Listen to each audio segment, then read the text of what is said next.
और अब शुरुआत करते हैं एजेंडा एट 9 की। एजेंडे में हम बात करेंगे एमपी के धार की, जहां एक बार फिर हिंदू बनाम मुस्लिम का टकराव देखने को मिल रहा है और यह स्थिति और ज्यादा भयावह हो सकती है। मध्य प्रदेश के धार की अगर बात की जाए तो एक बार फिर इतिहास और आस्था के बीच टकराव की तैयारी है। 23 जनवरी को बसंत पंचमी है, लेकिन यह दिन शुक्रवार भी है और यहीं से शुरू होती है असली कहानी। मामला है कि पहले पूजा या नमाज, आखिर किसका है? दरअसल 11वीं सदी में बना यह परिसर आज 21वीं सदी में देश के सामने सबसे बड़ा सवाल बनकर खड़ा है। हिंदू कहते हैं यह मां सरस्वती का मंदिर है और दूसरी तरफ मुस्लिम कहते हैं कि यहां कमाल मौलाना की दरगाह है। मामला यह है यानी शुक्रवार यानी 23 जनवरी बसंत पंचमी भी पड़ रही है और दूसरी तरफ जुमे की नमाज भी, और ऐसा 5वीं या 6ठी बार हो रहा है। कल इस मामले में सुप्रीम कोर्ट में सुनवाई होगी। तो सीधा सवाल है कि जब बसंत पंचमी शुक्रवार को पड़े तो क्या होगा? हिंदू पक्ष मांग कर रहा कि पूरे दिन सरस्वती पूजा हो, नमाज पर रोक लगे। वहीं मुस्लिम पक्ष कहता है, जो अड़ा हुआ है, कि शुक्रवार को जुमे की नमाज हमारा अधिकार है और हम वहां से हटेंगे नहीं, हम जुमे की नमाज वहां पर करेंगे ही करेंगे। दरअसल ये भोजशाला विवाद जो है वो आपको समझाते हैं। मध्य प्रदेश के धार में ये भोजशाला विवाद जो है एक बार फिर से गरमाता हुआ नजर आ रहा है और ये पूरा मामला इस वक्त सुप्रीम कोर्ट में है। सुप्रीम कोर्ट में मंदिर या मस्जिद, इसको लेकर सुनवाई जो है वो होनी है। भोजशाला को लेकर हिंदू मुसलमान जो है इस वक्त आमने सामने हैं। हिंदू पक्ष का दावा है कि ये भाई ये मंदिर है, इसका मस्जिद से दूर दूर तक कोई ताल्लुक नहीं और यहां पर सरस्वती मंदिर है, जबकि मुस्लिम पक्ष का दावा है कि कमाल मौलाना की दरगाह है। विवाद की जड़ बना एएसआई का 2003 का वो फॉर्मूला जिसमें पूजा और नमाज दोनों की इजाजत दी गई थी। आर्कियोलॉजिकल सर्वे ऑफ इंडिया यानी कि एएसआई ने 7 अप्रैल 2003 को एक फॉर्मूला दिया था। हिंदुओं को हर मंगलवार और बसंत पंचमी को पूजा की इजाजत, दूसरी तरफ मुस्लिमों को हर शुक्रवार दोपहर 1 से 3 बजे तक नमाज की इजाजत। लेकिन एएसआई ने एक सवाल का जवाब नहीं दिया। अगर बसंत पंचमी शुक्रवार को हो तब क्या होगा? और आज एक बार फिर से 2016 के बाद यानी 10 साल बाद 2026 में वही सवाल देश के सामने खड़ा है। 23 जनवरी को बसंत पंचमी है और वो दिन शुक्रवार भी है। अब किसकी आस्था को तरजीह मिलेगी, पूजा या फिर नमाज? बसंत पंचमी पर हिंदू पक्ष की मांग साफ है कि हम सूर्योदय से लेकर सूर्यास्त तक हवन करेंगे और पूजा पाठ करेंगे, और उस दिन वो नहीं चाहते कि उस दिन वहां पर नमाज हो। बसंत पंचमी पर पूरे दिन पूजा हो, बसंत पंचमी के दिन नमाज पर पूरी तरह से रोक लगे और जुमे की नमाज का अधिकार की बात मुस्लिम पक्ष कर रहा है। शुक्रवार की नमाज से पीछे हटने से पूरी तरह से इनकार कर दिया गया है, यानी जिद जो है वो देखने को मिल रही है। वरिष्ठ अधिवक्ता Vishnu Shankar Jain Hindu front for justice की ओर से याचिका दाखिल की है। उनका कहना है कि भोजशाला परिसर में मां वाग देवी यानी सरस्वती का मंदिर था और इसे 11वीं सदी में परमार राजा भोज ने बनवाया था। यहां सदियों से हिंदू पूजा पाठ करते आए हैं। हिंदू पक्ष की मांग साफ है कि 23 जनवरी को पूरे दिन अखंड सरस्वती पूजन हो और इस दिन नमाज पर रोक लगे। एएसआई और सरकार कड़ी सुरक्षा की व्यवस्था करे। लेकिन दूसरी तरफ मुस्लिम पक्ष का कहना है कि यहां कमाल मौलाना की दरगाह है, शुक्रवार को जुमे की नमाज हमारा अधिकार है और हम भी सदियों से यहां इबादत करते आए। तो सवाल यह है भाई साहब कि आखिर किसका इतिहास सही है, किसकी आस्था प्राथमिक है? प्रशासन पूरी तरह अलर्ट है। धार और भोजशाला परिसर में बड़ी संख्या में पुलिसकर्मी तैनात किए गए हैं। दोनों पक्षों में टकराव की स्थिति बन चुकी है और 23 जनवरी को क्या होगा यह तय करने के लिए कल 22 जनवरी को सुप्रीम कोर्ट सुनवाई करेगा। सुप्रीम कोर्ट में एक याचिका जो है वो दाखिल की गई और जिसमें सुनवाई होनी है और बसंत पंचमी साथ ही साथ पूजा पाठ को लेकर जो है नमाज को लेकर इन सभी चीजों को लेकर सुनवाई होगी कि आखिर उस दिन यानी 23 जनवरी को पूजा पाठ किया जाएगा पूरे दिन या नहीं, और इसको लेकर किसी तरह की स्थिति खराब ना हो, सांप्रदायिक माहौल जो है वो बिगड़ते हुए ना नजर आए। अलर्ट मोड में है धार की प्रशासन। भोजशाला परिसर में सुरक्षा व्यवस्था कड़ी कर दी गई है और टकराव की आशंका से पुलिस बढ़ाई गई है। तो कल सुप्रीम कोर्ट में सुनवाई है, परसों बसंत पंचमी है और फिलहाल धार में तनाव है और इसी पर चर्चा करेंगे। तमाम खास मेहमान हमारे साथ जुड़े हैं, सबका परिचय आपसे करा देते हैं। हमारे साथ स्टेट हेड छत्तीसगढ़ मध्य प्रदेश की मुक्ता पाठक हमारे साथ जुड़ी हैं। संदीप मिश्रा वकील हैं सुप्रीम कोर्ट के, वो हमारे साथ जुड़े हैं। सबसे पहले मुक्ता, आपका ही रुख करना चाहेंगे और पूरे विवाद को जरा आप एक बार बहुत कम शब्दों में डिफाइन कर दीजिए, क्योंकि ये कहीं ना कहीं आस्था बनाम जिद की लड़ाई जो है मैं देख पा रहा हूं। आस्था हिंदुओं की, साक्ष्य हिंदुओं के, लेकिन जिद मुस्लिमों के। मुक्ता। बिल्कुल सही कहा आपने। देखिए, ये आस्था बनाम जिद ही हम कहेंगे, क्योंकि और ये जो बसंत पंचमी जो इस साल जो है 23 तारीख को पड़ रही है और वो फ्राइडे है, ऐसा ही पिछले 3 बार और देखा गया था। 2003 में था, 2013 में था और 2016 में था। ये फिर से वही स्थिति निर्मित हुई है कि फ्राइडे है, जुम्मे की नमाज होती है और उसी दिन बसंत पंचमी है। जो हिंदू संगठन है जिसने ये सुप्रीम कोर्ट का दरवाजा खटखटाया है, उनका यही कहना है कि चूंकि वो बसंत पंचमी है, हिंदुओं के आस्था का सवाल है, उन्हें दिन भर पूजा करने देना चाहिए। और उनका यही दावा है जो कई सालों से हिंदू संगठन कहते आए हैं माफ कीजिएगा, कि जो धार का भोजशाला है वो सालों से सरस्वती मंदिर रहा है। यहाँ पे संस्कृत की पढ़ाई होती रही है, कई विद्वान यहाँ आते रहे हैं। जब मुस्लिम इन्वेडर्स आए थे और उसके बाद जो था इसको जो है खंडित कर दिया गया था। ठीक है, और उसके बाद से जो है ये तो हिंदुओं का दावा हो गया। अब जरा दूसरा दावा हुई, मुस्लिमों का भी दावा जरा बता दीजिए, इसके बाद संदीप मिश्रा का रुख करता हूं मैं।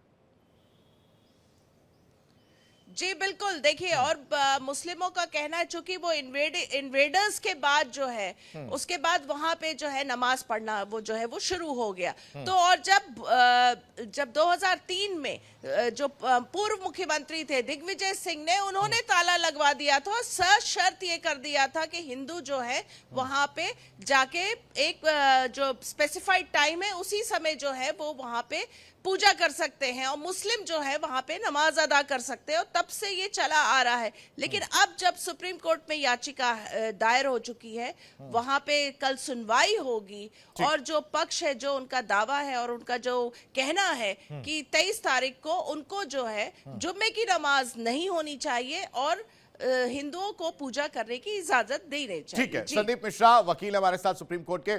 सर, आपसे समझते हैं इस पूरे प्रकरण को, जरा मुझे बता दीजिए कि एक तरफ जो साक्ष्य है वो क्या कहते हैं, दूसरी तरफ दोनों पक्षों की जो दावे हैं उसके मुताबिक चीजें क्या निकलकर सामने आ रही हैं। और अब सर 2 दिन का समय है, 2 से 3 दिन का समय है और ऐसे में बहुत कम समय बचा है, तो फैसला बेहद जरूरी, क्योंकि माहौल खराब हो सकता है।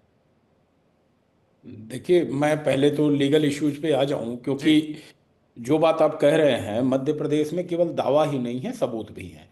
आर्कियोलॉजिकल सर्वे ऑफ इंडिया ने जो अपनी जांच की थी, क्योंकि उसके ऊपर रिस्ट्रिक्शन था कि कोई एक्सकेवेशन नहीं की जाएगी, कोई खुदाई नहीं की जाएगी, तो इसमें 150 पेज की रिपोर्ट जो है एमपी हाई कोर्ट में सबमिट की गई है और उसमें ये पाया गया है कि कुल 94 स्क्रिप्चर्स हैं, 106 खंभे हैं और 31 एंशियंट पुराने कॉइन्स मिले हुए हैं और 150 जगहों पे लेखनी है, इंस्क्रिप्शंस हैं और गणेश की मूर्ति, ब्रह्मा की मूर्ति, नरसिम्हा की मूर्ति और भैरव भगवान की मूर्ति, इतनी सारी मूर्तियां पाई गई हैं। तो मुझे नहीं लगता कि ऐसे कोई इस्लामिक स्ट्रक्चर में इस तरह से हिंदू गॉडेश की मूर्ति होगी। और पिछले जो चीजें मैं कह रहा हूं यहाँ पर, इस पे आर्कियोलॉजिकल सर्वे इस फाइंडिंग पे पहुंचा है कि यह सरस्वती की मंदिर हो सकता है। लेकिन दूसरे विषय पे मैं आता हूं, जो आप कह रहे हैं कि माहौल खराब हो सकता है। भाई, साल के 52 शुक्रवार होते हैं, 52 दिन जुमे की नमाज होती है। एक दिन के लिए अगर नमाज कहीं और होती है तो इसमें किसी को दिक्कत क्या हो सकती है? और इस्लाम में तो कोई जमीन की और स्थान की बाध्यता तो है नहीं।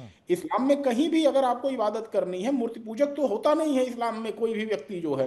तो ऐसे में जहां चाहे कर सकता है। तो एक दिन के लिए निश्चित ही प्रशासन जो है कोई न कोई रास्ता निकालेगा जिसके तहत मुस्लिम समुदाय कहीं और अपनी प्रार्थना करेगा या प्रेयर करेगा। नहीं संदीप जी, ये पहली बार नहीं है ना, अगर मैं गलत नहीं हूं। और मुक्ता जी ने जैसे बताया कि 3 से 4 बार की स्थिति है ये, और एक बार फिर से करीब 2006 के बाद 10 साल बाद फिर से वही स्थिति देखने को मिल रही है। तो ये प्रॉब्लम तो पहले ही सॉल्व हो जानी चाहिए थी।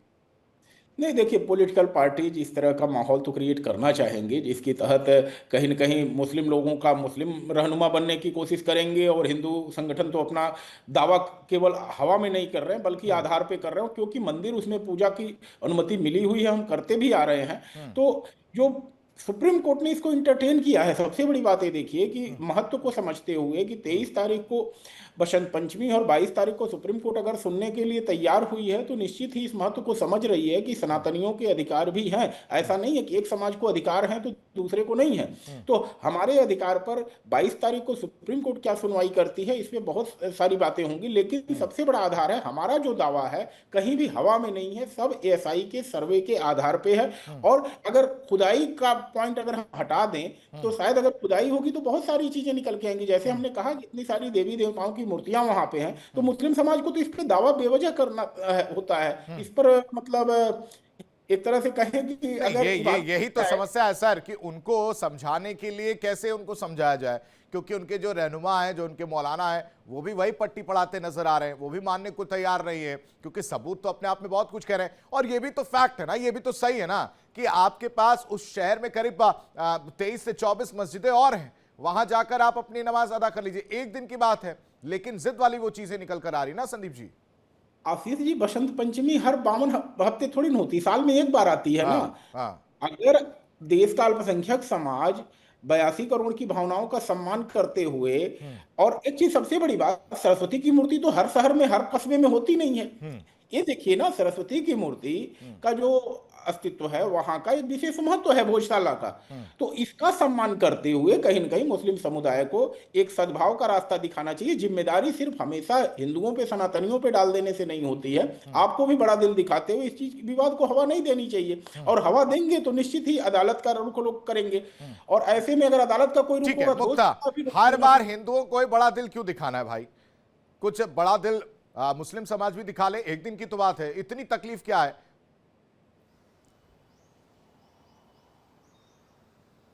मुक्ता जी, बिल्कुल बिल्कुल सही कहा आपने कि बड़ा दिल दिखाना चाहिए, क्योंकि आप साल भर तो नमाज अदा कर रहे हैं। और जैसा अभी संदीप जी ने कहा कि कोई जगह निर्धारित नहीं होती है नमाज अदा करने के लिए, क्योंकि हम लोग भी देखते हैं कि आप कहीं भी बैठ जाते हैं और इबादत आप कर लेते हैं। तो एक दिन की, जब बसंत पंचमी के दिन जब ये आ रहा है, उसी दिन जुमे की नमाज भी है, तो आप कहीं और अदा कर लीजिए। ये बिल्कुल सही सुझाव है, और ये अपने आप से आ जाना चाहिए था, और इस तरह की स्थिति निर्मित नहीं होनी चाहिए। जैसा मैंने आपको बताया, 2003, 2013 और 2016, ये 3 बार अब पहले भी ऐसे ही जो है फ्राइडे के दिन आ चुका है, जब बसंत पंचमी और जुमे की नमाज का था। और अभी अगर हम आपको बता दें धार की स्थिति, तो वहां पे जो है जो पुलिस बल है वो तैनात होगी। लगभग 8000 जो है फोर्स वहां पे पहुंचेगी। अभी 50% पहुंच गया, कल तक पूरा पहुंच जाएगा। और जो वहां पे पुलिस अधिकारियों से बात हुई तो वो लगातार मॉनिटरिंग कर रहे हैं सिचुएशन की, सीसीटीवी फुटेज पे देख रहे हैं, 3D मैपिंग भी कर रहे हैं। तो अब तो इस तरह की जो स्थिति बन रही है वहां पे, कानून व्यवस्था की स्थिति बन रही है, और लगातार जो है ये भोजशाला को लेकर ये बात आ रही है कि किस तरह की स्थिति वहां पे निर्मित हो जाएगी फ्राइडे के दिन। तो ऐसे में जो ये बात सामने आ रही है कि बड़ा दिल दिखा के एक दिन जो है, जिस दिन बसंत पंचमी है 23 तारीख को, यानी उस दिन जो है वहां पे हिंदुओं को पूजा करने दे देना चाहिए। जी संदीप जी, अगर कानूनी चीजों को देखा जाए और उस एंगल से अगर बात करने की कोशिश की जाए तो वो क्या अड़चन है जो खासकर हिंदू पक्ष के लिए वो देखने को मिल सकती है, और साथ ही साथ मुस्लिम पक्ष या हिंदू पक्ष की जो दलीलें देखी जाएं, वो पक्ष किसका मजबूत नजर आ रहा है? देखिए, अगर पक्ष की बात करेंगे तो तथ्यों पे बात होगी, और तथ्यों पे जैसा मैंने अपने स्टार्टिंग कमेंट में कहा, ओपनिंग रिमार्क में कहा कि सारी बातें एएसआई के सर्वे से स्पष्ट है।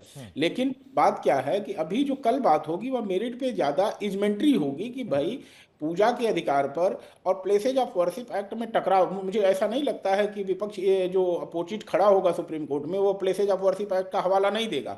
तो प्लेसेज ऑफ वर्शिप एक्ट का हवाला दे करके हो सकता है कल बात को किसी तरह से घुमाने की कोशिश हो। लेकिन यहाँ पर बात है कि प्राइमा फेसाई जो चीज़ दिख रही है वो हिंदुओं के पक्ष में दिख रही है, और हिंदुओं को अपनी बात मजबूती से अदालत के सामने रखनी चाहिए। और यही एक दिन की बात है, मुझे नहीं लगता है कि सुप्रीम कोर्ट भी इसमें कोई बहुत ज़्यादा कड़ा रुख अपनाएगा। हो सकता है कि हमें अनुमति मिले, और निश्चित ही हम सनातनियों को विश्वास है और हम कानून के हिसाब से ही अपनी पूजा पाठ करते हैं और करते रहेंगे जो है। नहीं संदीप जी, ये एक दिन की तो बात ठीक है, वो एक दिन के लिए हम चीजें हो सकती है, लेकिन मैं चाह रहा हूं कि अगर इस समस्या का पूरा समाधान एक बार में ही होना चाहिए, क्या इस पर भी विचार करने की जरूरत नहीं है? क्या वो वक्त नहीं आ गया है कि जो हमारी चीजें, जो मंदिर हैं जिन पर कब्जा किया गया, जिनको तोड़ा गया, जहां पर मस्जिदें बनाई गई, उसको लेकर स्टेप उठाने की जरूरत है?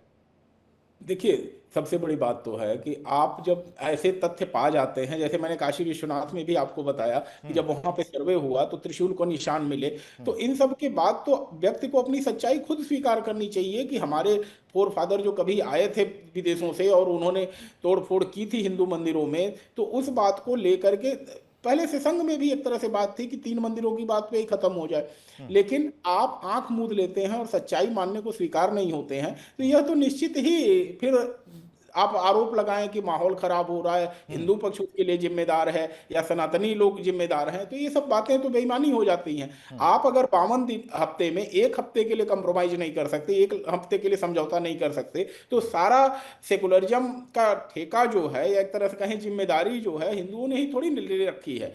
आपको भी थोड़ा इसमें योगदान करना पड़ेगा, और सब समाज अगर करेंगे तभी ठीक है। मुक्ता का रुख कर लेते हैं। मुक्ता, 23 तारीख को तस्वीर खराब ना हो उसको लेकर प्रशासन की तरफ से क्या तैयारी, क्या कुछ निर्देश दिए गए हैं? साथ ही साथ उस वक्त क्या हुआ था जब इससे पहले की तस्वीर, जिसका आप जो डेट जिक्र कर रही थी लास्ट 2016 का जो आप बता रही थी, उस वक्त क्या तस्वीर थी, किस तरह से इस पूरे मैटर को सॉर्ट आउट किया गया था, वो भी जरा बताइएगा। जी बिल्कुल, देखिए वहां पे जो अगर हम बात करें तो पुलिस बल लगभग 8,000 जो है पुलिस बल की तैनाती होगी। 50% से ज्यादा कल तक पहुंच गया था धार में। और पुलिस अधीक्षक से जब बात हुई तो उन्होंने कहा कि लगातार पुलिस जो है कानून व्यवस्था पे नजर बनाई हुई है, चाहे वो 3D मैपिंग हो, सीसीटीवी फुटेज, जो सब पे नजर। और भोजशाला में जब बसंत पंचमी आती है तब वहां पे सबकी निगाहें लॉ एंड ऑर्डर सिचुएशन पे रहती है, क्योंकि इस तरह का ये माहौल निर्मित होता है कि जैसा मैंने आपको बताया 2003 में जो पूर्व मुख्यमंत्री दिग्विजय सिंह ने, उन्होंने उसमें भोजशाला वहां पे ताला लगा दिया था, सशर्त हिंदुओं को पूजा करने की अनुमति दी थी और मुस्लिम को जो है वो साल भर नमाज अदा करने की परमिशन दी थी। तो उस समय से ये लगातार 2003 से जो है ये विवाद की स्थिति चल रही है। लेकिन कल जब सुप्रीम कोर्ट में सुनवाई होगी तो हम उम्मीद कर सकते हैं कि ये जो इतने दिनों से ये बात जो चल रही है, जो विवाद है, शायद वो सुलझ जाए। सुप्रीम कोर्ट अगर निर्देश देता है और वो हिंदुओं के पक्ष में अगर आता है तो, क्योंकि जिस तरह से जो साक्ष्य है अगर वो पूरे कंसिडरेशन में आएंगे तो हम उम्मीद कर सकते हैं कि जो फैसला है वो पक्ष में आए। क्योंकि धार में बसंत पंचमी के समय जब जुम्मे की नमाज उस दिन होती है, फ्राइडे आता है, तो वाकई में ये स्थिति जो है वाकई में एक जो है बड़ी संवेदनशील हो जाती है। जी संदीप जी, अब मैं इस चीज को बहुत जल्दी वाइंड अप करना चाह रहा हूं, बहुत कम समय, 30 सेकंड में अपना जवाब खत्म करिएगा और मुझे बता दीजिए कि अब इसका रास्ता क्या है और आने वाले समय में इस विवाद को कैसे खत्म किया जा सकता है। देखिए, जहां कहीं भी शांति व्यवस्था सरकार इम्प्लीमेंट करती है, सरकारी मशीनरी इम्प्लीमेंट करती है, निश्चित ही तनाव की स्थिति पैदा होती है। तो ऐसे में जिम्मेदारी उन लोगों पे आती है जिनसे सशंकित होकर के प्रशासन पुलिस बल का प्रयोग करके शांति व्यवस्था कायम करने का काम करता है। तो ऐसे में मुस्लिम समाज को आगे आकर के इस जिम्मेदारी को लेनी चाहिए थी, और अभी भी समय है। अगर शाम तक, कल तक कोई इस तरह का समझौता हो जाता है तो निश्चित ही प्रशासन के लिए भी शांति की बात होगी और एक सामाजिक ढांचे के लिए भी बेहतर होगी, लेकिन मुझे इसकी उम्मीद बहुत कम नजर आ रही है। ठीक है, बहुत शुक्रिया संदीप जी आपका, और मुक्ता आपका भी बहुत बहुत शुक्रिया तमाम जानकारी और इस चर्चा में शामिल होने के लिए। और इसी के साथ एजेंडा एट 9 में अभी के लिए बस इतना है, लेकिन इंडिया डेली अब आपके स्मार्ट टीवी पर भी मौजूद है। इंडिया डेली 24/7 अब इन सभी प्लेटफॉर्म पर लाइव देखिए।